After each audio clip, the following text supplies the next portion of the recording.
So hey guys, today I'm going to show you how I do my DIY wigs, which has been highly requested, so if you want to see more, stay tuned. So the first thing you need is a styrofoam head and a couple of pins. My styrofoam head is really raggedy and has a bunch of hair color on it. Next you're going to need some wig caps. So normally when I do my full wigs, I would use a dome cap like so. These are really good, really durable. But this time I'm going to be using this make your own wig cap. I've used these before for U parts, but never for a full wig. And it's just like a mesh material, and it has adjustable straps. I also have a video going over like all the different wig caps that I use, and I'll link that down below. So first you're going to pin your cap down just to keep the cap in place so it doesn't slide around, and you can kind of see how to position the hair. And this styrofoam head is not molded to my head, but I rarely have problems with fitting. So the hair that I'm going to be using is this Eurasian straight hair. I have 3 bundles of 18 inches. If you want to see an in-depth review on this hair, let me know. I've reviewed it in the past, but it's from Queen Coat Hair, the vendor that I always use. And then I also have a 16-inch 4x4 lace closure, like so. So first I'm going to start by cutting off some of the excess lace just because it gets in the way and you really don't need all of that. I'm not going to cut the front part of the lace, just like around the sides and in the back. And then I'm going to position the lace closure onto the wig cap, as you'll see. So I'm just going to line it up. I don't line it up exactly. I actually like to place the lace closure a little more above the wig cap, over the wig cap, if that makes sense. So not perfectly lined up, a little over it. And then I'm going to take my push pins and pin those on each side, and then I'm going to pull the hair up and pin it in the back as well.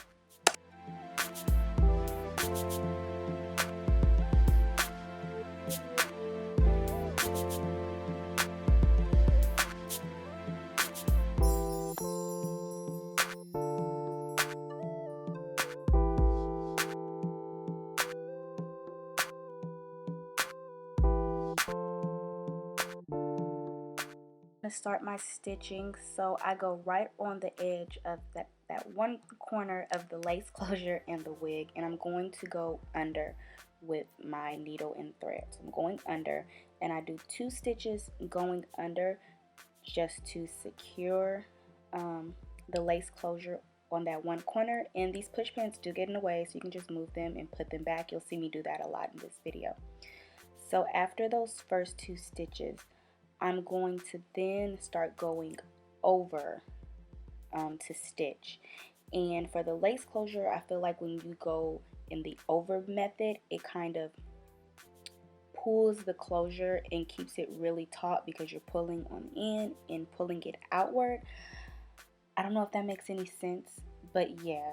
So the first 2 stitches, like I said, I go under just to kind of secure it in that corner, and then the rest of the stitching I go over and pull, and it makes it really, really taut and in place.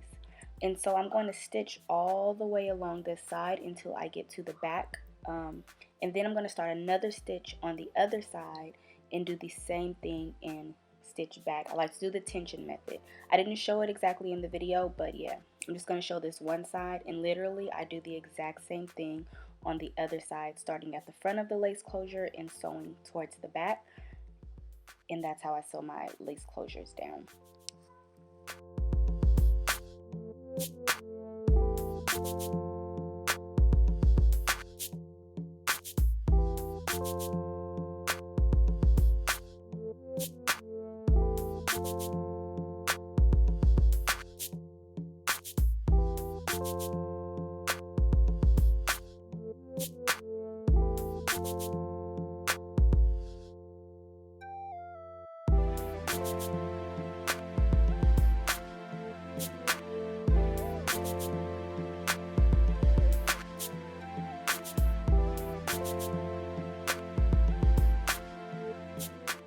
It looks once my closure is sewn all the way down.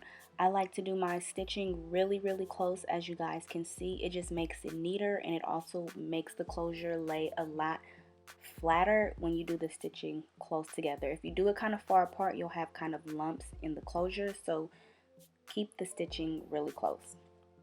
So next, I'm going to start with the tracks. I'm going to start with a perimeter track, which is literally just a track going from one end of the closure all the way to the other end.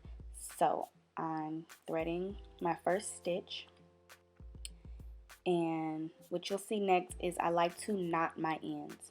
So I have it on, so now I'm going to do another stitch going through the weft.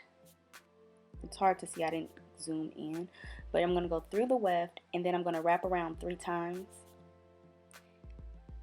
and then I'm going to pull my needle through, and this is going to create a knot on the end of the weft.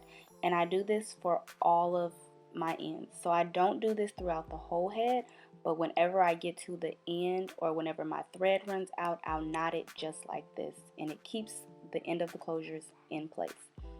Now after I do that knot, I'm just going to do a regular stitch. I'm going to go under, and again I'm going to keep my stitching really, really close together. I just prefer to keep the stitching close. It makes the tracks lay flatter. You don't have to worry about having excess thread when you comb through, and sometimes you'll get thread.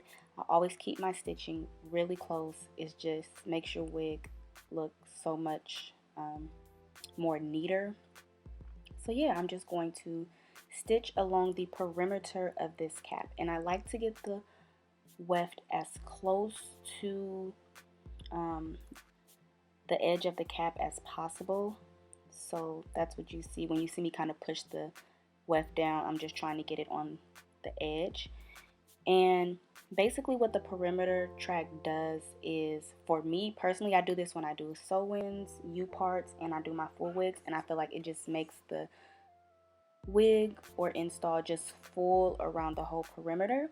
So that's why I like to do a perimeter track. And yeah, it always takes me forever to sew this track down, but it's well worth it in the end. I like the way my installs come out when I do this method. So yeah, I'm just going to continue to sew that along the perimeter.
And this is what it should look like once you're done sewing along the edge. You see it forms right along the edge of the cap, like so. So next I'm going to start laying the rest of the hair down. So I'm basically going to do the exact same thing. I'm going to start, however, like from ear to ear.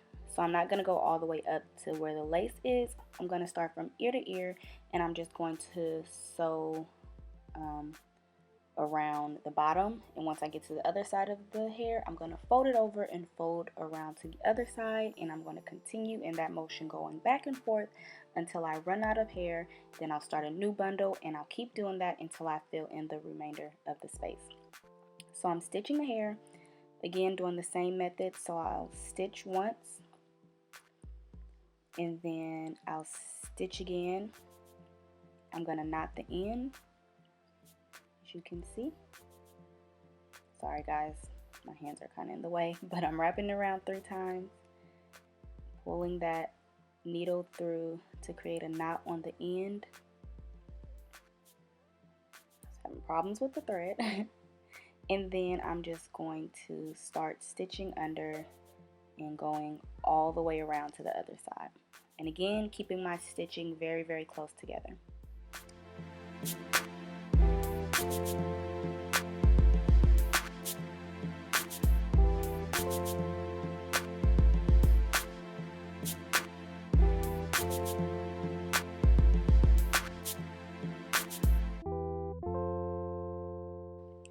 And so once I get to the other side, it should look something like this.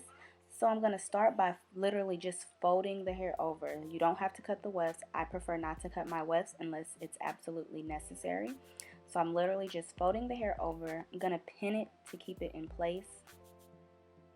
And then right on that corner where it's folded, I'm going to stitch through both sides. So it's going to be a little tough because it's literally 2 wefts laying on top of each other. And so it's going to maybe a little harder to get the needle through.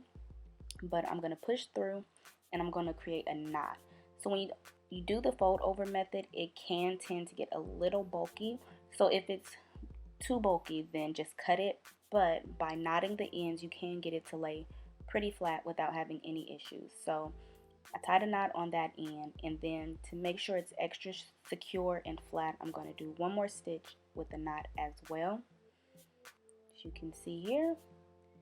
And then after that, I'm going to continue to go back to my single stitch and looping it through. And I'm going to do the same thing until I get to the other side and then flip it back over and go around again.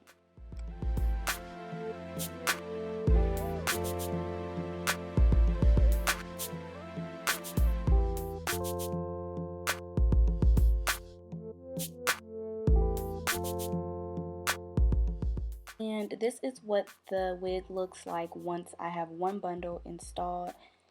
And as you can see, the stitching is very close together, very neat and very flat. And I'm just going to do the same thing until I get to the lace part, and that is pretty much it. That's all I do. So this is how it looks once it's done. And now I'm just going to cut that excess cap off in between the lace, right under the lace. So I'm just going to cut that off, and then your wig is good to go. I didn't wash this hair prior just because I was going to do some other customization to it. So I highly recommend, after you're doing this, cutting it and molding your lace closure. If you want a part or whatever, that's when you would do all that stuff. But this is just the initial process and how I create my wigs. I'm also going to have a video showing you guys how to customize your lace and bleach your knots and things like that. So make sure, if you're not subscribed, you hit that subscribe button so that you can stay up to date and see the next video on how to bleach your knots, because I know that's been requested a few times as well. So I hope you all enjoyed this video. If you have any questions, comments, or concerns, leave them down below and I will do my best to answer them, and I will see you all next video. Bye!